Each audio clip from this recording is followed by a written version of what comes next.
Assalamualaikum warahmatullahi wabarakatuh. Halo teman-teman semuanya, perkenalkan nama saya Salsa Nursanjani dari kelompok 4. Di sini kelompok kami akan menjelaskan materi mengenai etika bisnis Islam yang diampu oleh Bapak dosen Endang Syarif SHIMM. Kelompok kami beranggotakan 3 orang, yaitu ada Rahmat Soleh, Salsa Nursanjani, dan Raisya Nurul Arafah. Langsung saja ke materi pertama yang akan dijelaskan oleh Raisya Nurul Arafah. Baik, di sini saya akan menjelaskan mengenai pengertian etika bisnis Islam.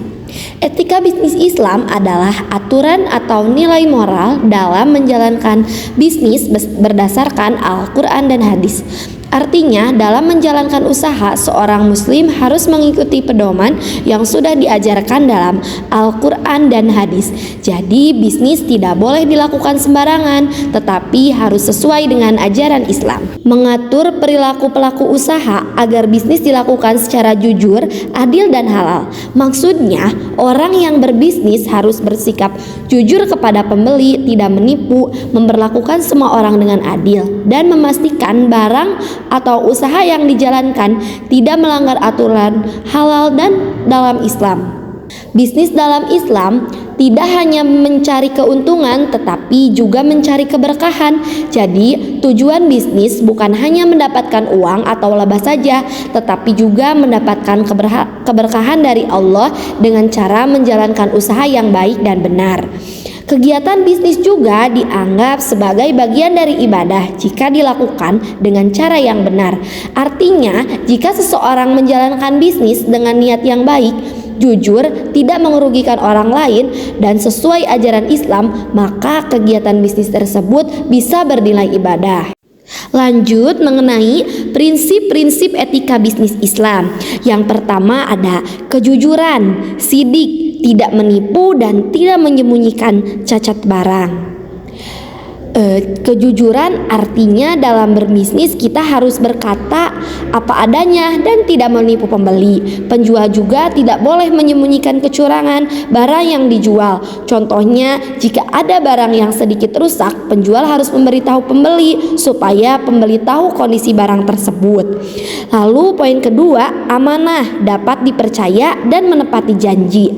Amanah berarti seorang pelaku usaha harus bisa dipercaya dan menepati janji kepada pelanggan.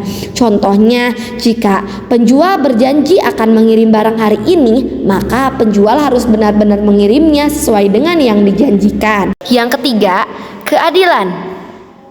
Tidak merugikan pihak lain dalam transaksi. Keadilan berarti dalam berbisnis tidak boleh merugikan orang lain dan harus memperlakukan semua orang dengan adil. Contohnya, penjual tidak boleh mengurangi timbangan atau memberikan harga yang tidak wajar kepada pembeli. Yang keempat, tanggung jawab. Bertanggung jawab kepada manusia dan Allah. Tanggung jawab berarti pelaku usaha harus bertanggung jawab atas usaha yang dijalankannya, baik kepada pembeli maupun kepada Allah Subhanahu wa Ta'ala. Contohnya, jika barang yang dijual ternyata rusak, penjual harus mau mengganti dan memperbaikinya. Yang kelima, transparansi, memberikan informasi yang jelas kepada konsumen.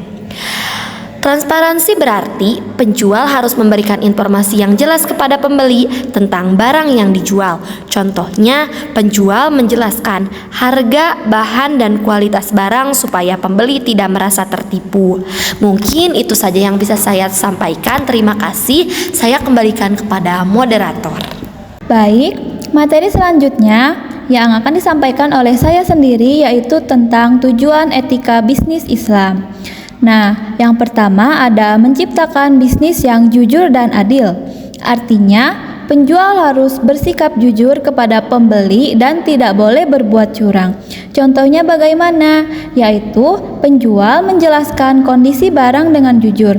Misalnya, mengatakan jika ada sedikit cacat pada barang tersebut.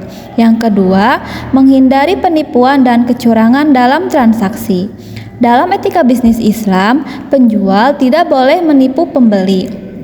yaitu misalnya tidak mengurangi timbangan saat menjual beras atau buah dan tidak memberikan informasi yang salah tentang barang yang dijual.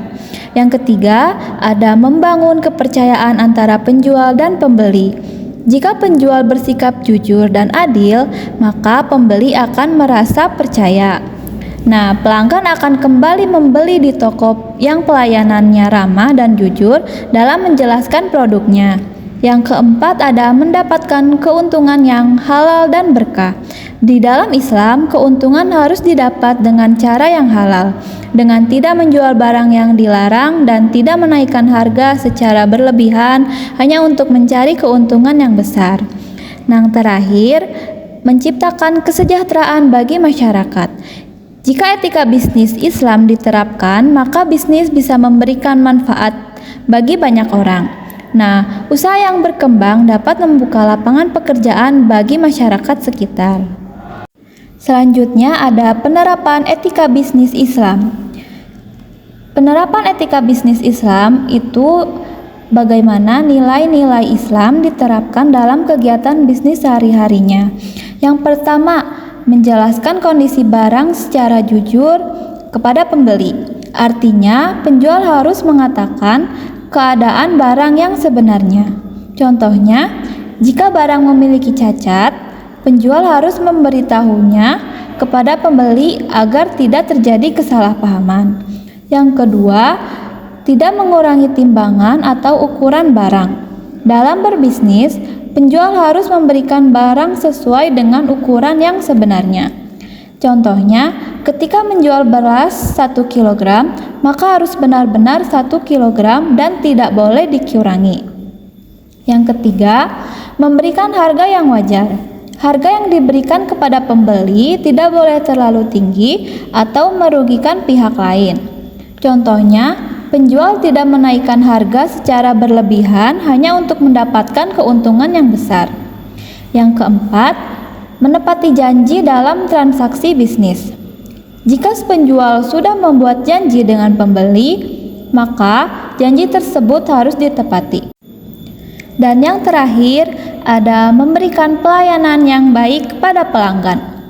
Penjual harus bersikap ramah dan melayani pembeli dengan baik, dengan cara menyapa pelanggan dengan sopan, membantu menjelaskan produk, dan melayani dengan sikap yang baik. Demikian materi yang dapat saya sampaikan. Materi selanjutnya akan disampaikan oleh Rahmat Soleh. Oke teman-teman, pada slide ini dijelaskan tentang beberapa larangan dalam etika bisnis Islam. Yang pertama, ada penipuan dalam jual beli, artinya penjual tidak boleh berbohong tentang barang yang dijual, harus jujur kepada pembeli.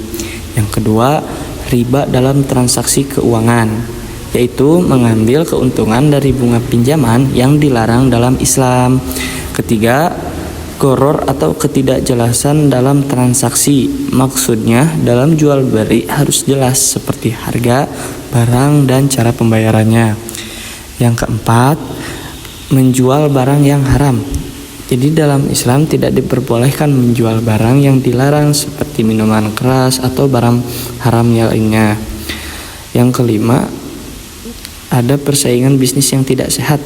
Misalnya, menjatuhkan usaha orang lain dengan cara curang atau tidak jujur.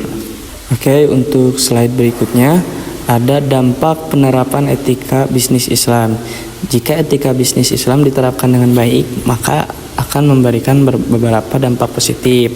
Poin yang pertama, ada meningkatkan kepercayaan konsumen. Jadi meningkatkan kepercayaan konsumen karena pembeli merasa aman dan percaya kepada penjual.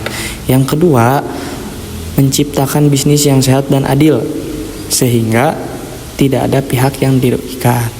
Ketiga, mengurangi konflik antara penjual dan pembeli karena semua transaksi dilakukan dengan jujur dan jelas. Yang keempat, meningkatkan kesejahteraan masyarakat karena bisnis yang baik bisa membantu perekonomian.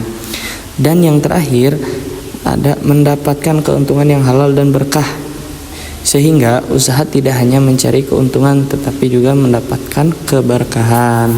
Jadi kesimpulannya, etika bisnis Islam merupakan pedoman dalam menjalankan bisnis sesuai ajaran Islam dengan prinsip kejujuran, amanah, keadilan, dan tanggung jawab. Penerapannya dapat menciptakan kegiatan bisnis yang sehat serta memberikan keuntungan yang halal dan berkah. Sekian presentasi dari kelompok kami. Terima kasih atas perhatiannya. Wassalamualaikum warahmatullahi wabarakatuh.